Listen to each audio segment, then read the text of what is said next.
hard-working manager, has kept us at our arduous task since 6 this morning, as well nigh lunchtime. You still find spirit enough to sing. Yes, dear Ernestine, I bravely hide my own exhaustion for the sake of you poor girls. It is my duty to keep up the morale of those who do not have natural courage. Penelope, you are good, kind, and loyal. And you are trustworthy, beautiful, and true. You left out Miles. Penelope, when I grow up, I want to be just like you.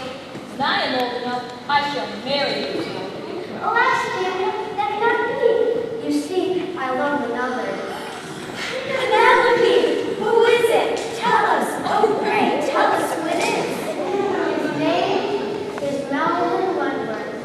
Do not recall how last year I spent my hard-earned funds on vacation at Camp Kitchen By the shining lake sea water? Just say, it was there that I met rich, handsome, honest, loyal, and true blue Melvin Wentworth. And one day he will come and take me away from all this. Hurry back to our girls because it's their very all. Less talking, ladies, and more pickle packing. Faster, faster, pick up the time, ladies. Faster, faster. Mr. Grumble, we are well nigh exhausted. Surely it is time for our lunch break. Ah, Miss Truehearts, you dare defy my orders. Faster, faster. One pickle, slide the jar. Two pickle, slide the jar. Two pickle, that's the jar. No. Oops, sorry. Miss Truehearts. I'm pickling them up, Mr. Grumble. I'm picking them up. Oh dear, I'm all confused. Confused, is it, Miss? Aha! If Mrs. Brother Blocker, creator of our pickles, knew of your ineptness, do you not think she would recommend that you be fired? Oh, Mr. Grumble, pray do not so kindly, Mrs. Bertha Blocker. I must keep my job. I must. The sake of my mother, Widow Trueheart, and my 9 brothers and sisters, of whom I am the sole support. Just think, 9 fatherless brothers and sisters. Poor little dears. Indeed, yes. The youngest is 29. All of them work in and informed. Why, very mention of the word should make them all break out in a rash. Oh, Mr. Grumble, pray allow me to continue working here. This time you may stay, Miss Truehearts, but do not another half a day. Oh, thank you, Mr. Grumble. No, let's not get sickening about it. Let's just get back to work, shall we? Little does Penelope Truehearts know that without her, the pickle factory will go to pieces. And that is my fondest wish. Then Miss Block would have to sell out cheap. And then I, just for the woman, would step in and buy the place, including the famous Blocker pickle formula. But first I must find some way of discrediting Penelope. But how? What excuse can there be for firing Penelope? For she is so kind, honest, courageous, and true. Sounds that honest. But I will find a way to be rid of Penelope Truehearts. The factory will be mine.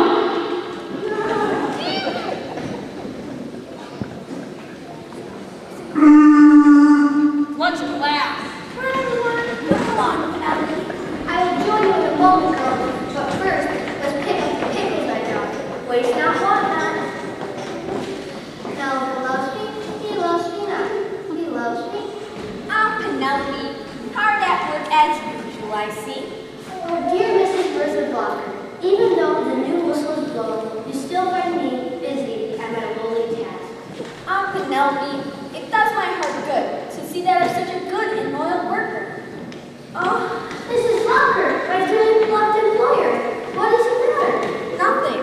A chance resemblance I noted in you, but a sudden piercing pang of memory, hence my momentary weakness. Mrs. Blocker, tell me all. Sometimes it helps.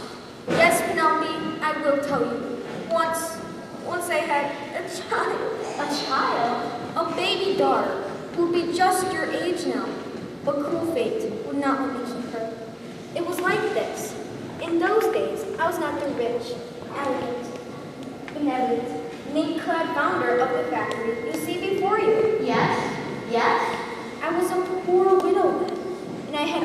my tremendous talent for creating pickles to keep my body and soul together for my baby daughter.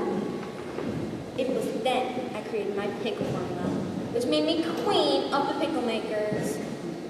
At first, I made my product in a small way, delivering the merchandise myself to nearby houses.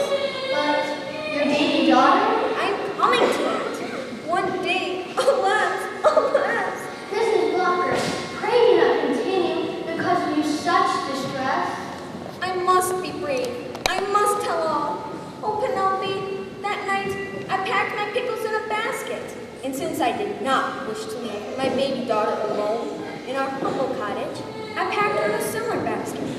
And then I set off, determined that neither snow, nor rain, nor hail should keep me from my appointed route. Oh, Penelope, can you not guess what happened? Indeed, I do not. Dear Mrs. Blocker.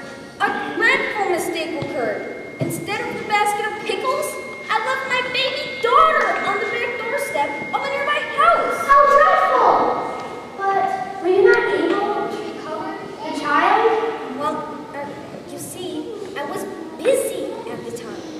Next year, when I went back to rectify the mistake, I found the family had moved away without paying me for the pickles previously delivered. And none of their creditors could tell me where they had gone. And so, you never got your baby daughter back? All I have left is my pickle formula. It's the most precious thing I have. Without this, there'd be no more Locker's pickles. Zounds, the pickle formula, worth untold millions. If only I could find a way to make it mine. Mrs. Blocker, far be it from me to interfere, but rumor has it. But is it wise for you to carry around your formula with you? It might be lost. Oh, I shudder to think it possible. It might even be stolen. You are right, Penelope. The formula must be put in a safe place. But where? Aha!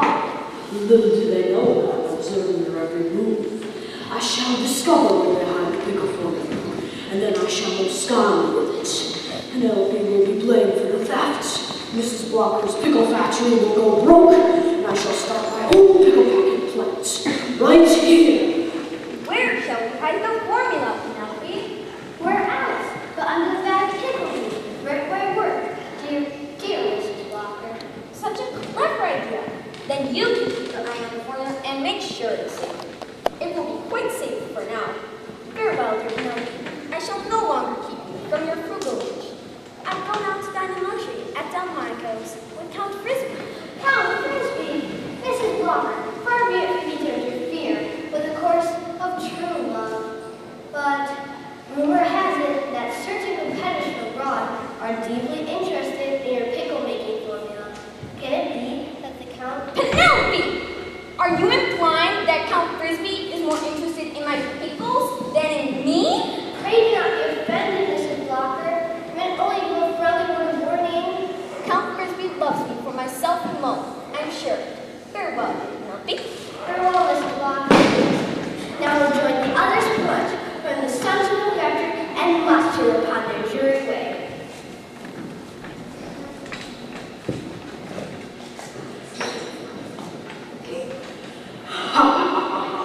How easy this is going to be. I shall now remove the formula out from under the pickle vat and abscond with it.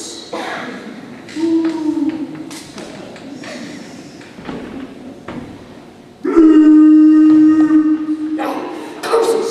The end of lunch hour, and here come the workers. Poor Penelope, you were too late for lunch. No matter, Sarah, for I didn't think this hunger. At least I was able to be of service toward dear one. Perhaps Penelope will be so hungry she will eat one of the pickles. Then I'll have no excuse to fire her. Eat one of the pickles? Not likely. I know what's into them. Back to work. How can I find a way to get the pickle formula out from under the pickle juice vat when all the workers are present? How can I make sure Penelope is blamed for the theft? I must find a way to get Penelope fired so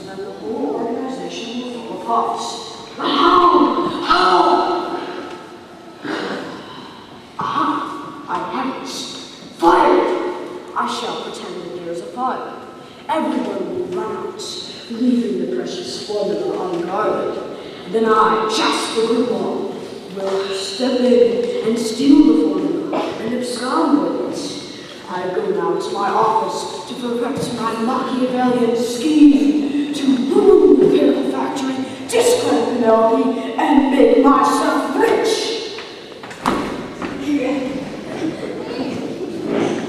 And this, dear Count Frisbee, is our pickle packing room. Very elegant and efficient it is too, my dear Miss Blocker. Little does Mrs. Blocker know that I am only paying court to her to get the pickle formula. Mrs. Blocker, back so soon? From lunch? Lunch? I hardly had time to pick up the menu, and no time to return it to the waiter before Count Frisbee begged me to come here. He's so interested in my work. You can say that again. Somehow, the impression that Count Frisbee's here to spy on us. Perhaps he's here to steal the formula. What shall I do? Mrs. Blocker will leave no word against the Count. Aha, I have it. I shall remove the formula from under the pickle juice bag for safekeeping. Then, I shall very cleverly substitute this brochure for Camp Kitchen Gooey, which I happen to have listed. Now, all will be well. Only I could persuade Mrs. Blocker to tell me where she keeps her formula. Come, my dear Count Frisbee, let us see the pickle cooking room. Cooking, and perhaps later. Come in, my dear Miss Blocker.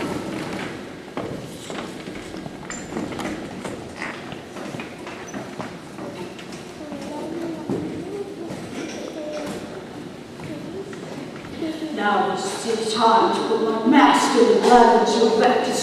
I shall have the pickle packing room empty in seconds.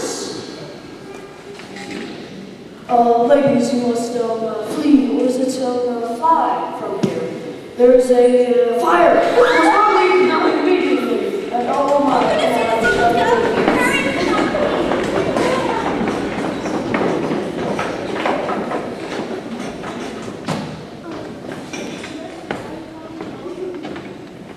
Now that I have this splendid opportunity and have persuaded Mrs. Blocker to tell me where she keeps the formula hidden, I shall remove it. And in order the removal will not be noticed, I shall substitute this menu card from Delmonico's. Hurry, Count Frisbee! We must get out of here at once! Come in, my lad. You mean we broke up our exciting checker game for nothing? Oh no, I dreamed. Nothing. Can it really be you? Penelope, true heart. Melvin, why did I come to claim my hand? As promised, we met that day and can't get you going. Penelope, do you not perceive what has happened? I was rich, a Harvard graduate. Then came the crash. There was nothing. What did I to offer? So because of my heroic tendencies and sterling qualities, I became a fighter. But Melvin, riches are not to be. Your eyes, handsome, brave, great, you're loyal and cheerful too. Penelope, it is astonishing how even my character finds so short of purpose.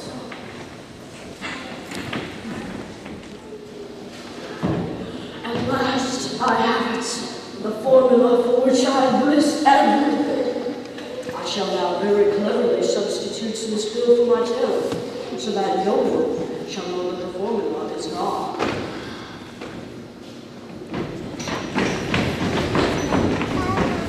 Some people just don't want to stay safe.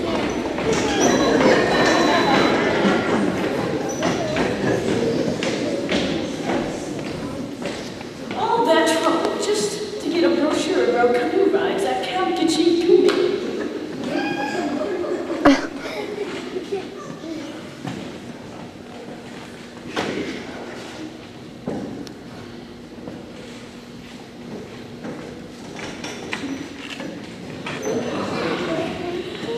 But at least I know the cost of Delmonico's Blue Plate special for today.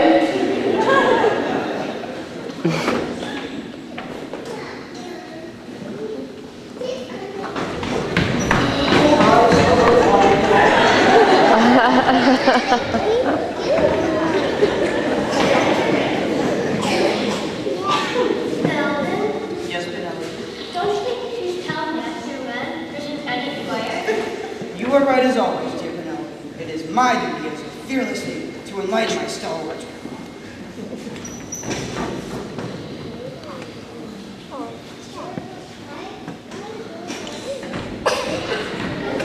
This time was prospectus from Kapkichigumi. There can be but one explanation.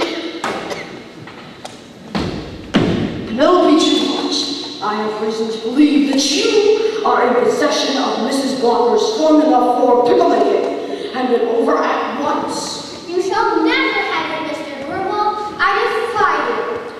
Brave words, but they will come to naught, my proud beauty. For if you do not hand over the pickle formula, I shall tie you up and submerge you in that vat of pickle juice. Oh, will no one save me from my cruel fate? Melvin, help! Villain, unhand me, or it'll be worse for you.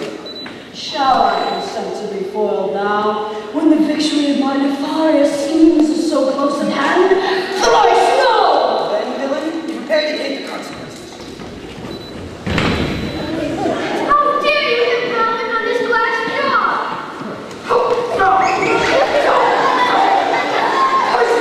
Foiled again! Foiled my brave Penelope! Good gracious! What's going on here? Melvin, speak to me. Where is that villain? Aha! Hold me back! Someone hold me back, lest my temper be aroused. Crying the tiger that I am named. Hold me back, for I do not wish to give any display of violence which might be frowned upon. Oh, brave Melvin. Rubo, stop! I arrest you in the name of the law. Count Frisbee, what is this? Tell me what this means. Count Frisbee no longer, ma'am. I'm Frisbee of the FBI. And those letters stand for? Frisbee's funny business investigators. What else? My hero! I knew anyone with whiskers like those couldn't be all bad, no matter what people say. My brave Mr. Frisbee. Twere nothing, ma'am. Our department was notified that a notorious pickle formula thief was working at your factory. I quickly found out that Grimwald was the man. Oh, for shame, Mr. Grimwald. Then I detailed myself to take the formula to prevent it from falling into enemy hands. But so far I've gotten was a tailor's bill and a prospectus from Camp Gichigumi. The formula seems to be missing. Then I'm ruined! Where is the real formula? Disappeared. My pocket. It's been all along for safekeeping. How can I thank you enough? Where is she? Where is Penelope? Widow Trueheart, what are you doing here? I heard the sirens and I saw the fire engines coming to the factory, so I rushed here at once to check upon her meals again. I came to see if Penelope was safe. It is Widow Trueheart, my aged mother. I'm here, mother, safe and sound. Dear mother, there's no fight after all. To think how this dastardly villain Grimwald aroused these brave firemen from their checker game by turning in a false alarm at the firehouse. I did not turn in a false alarm at the firehouse. Do you think I wanted those interfering firemen around here? It was I who turned in the fire alarm, under a misapprehension, which I hope to be forgiven. Indeed, yes, Mrs. Block. For it had not been for the mistake, Penelope and I might never have found each other again. Indeed, we have much to thank Mr. Grimwald for, since through his schemes that we have been brought together. How I wish you may go free, continue to work here, since no real harm has been done. It shall be as you wish, Penelope. Grimwald shall go free. Gee, thanks and all, but Mrs. Blocker. You should thank Penelope, not me. You know, Penelope, you're not a bad kid at that. Know that because of your example, I shall be a better man in the future. Hooray! Hooray for Penelope! Penelope, you are a good child. I have long thought that I should tell you this, and now is a pretty good time to bring it out. You, Penelope, are not my own child. Not your child? How can this be? Where's my true mother? Oh, tell me how this has happened. It happened in this manner. One snowy morning, I opened my door. There was a basket. I was expecting pickles, and instead, I found you. Dare I believe the evidence in my ears? You must believe it. Economic pressure from the butcher, the newsboy, the iceman, and even a few others caused us to move from our humble abode. And thus it was. We never exchanged Penelope for the pickles. My long-lost daughter! Gee, my real mom. Widow Trueheart shall be well rewarded for her good care of you, Penelope. Oh, happy day, which brought me to my real mother. A father too, Penelope. For it is true that at first I romanced Mrs. Blocker, only to find an easy way to protect the formula. I now find my affection for her is true and lasting, and now sue for the honor of her hand in marriage. Oh, Mr. Frisbee, this is so sudden. Silence! Frisbee is married into the Blocker pickle fortune. Why didn't I think of that? Would send me a great deal of trouble. Penelope, I am only a poor, but heroic fighter, and you are now the rich and beautiful heirs to the Blocker millions. But say, oh do say that you will be mine. Oh, Melvin, and then for everyone.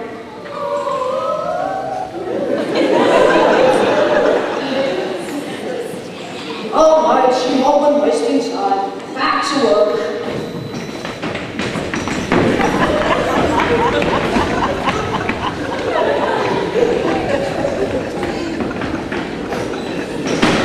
Somebody really ought to tell them. There isn't any fire.